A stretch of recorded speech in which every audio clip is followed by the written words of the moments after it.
is here, and so I face the final. 'n Groep vriende en nuusmense van Bloemfontein het maandag aand bymekaar gekom om na die legende Rian Kruiwagen se laaste nuusbulletin te kyk en op die maat van Haasdas se nuuskas partytjie te hou. Trane het gevloei toe Kruiwagen groet met vir oulaas, totsiens en goeie nag. Wat grond onwettig verkoop aan die kaak te stel. Hy was in Lenasia, suid van Johannesburg, waar 80 huise wat onwettig opgerig is, van die maand gesloop is. Elias, wat 430 lopies vir 'n oorwinning moes aanteken, het die dag op 248 vir 8 afgesluit.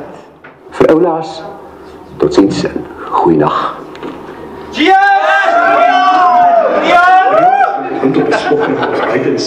Rian Kruiwagen het nog altyd gesê hy sal aanhou nuus lees totdat hy dit reg kry. Hy het dit reg gekry met onderskeiding.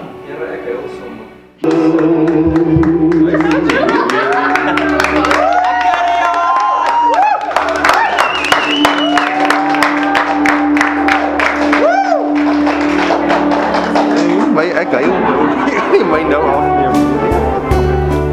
And now the end is here, and so I face the final.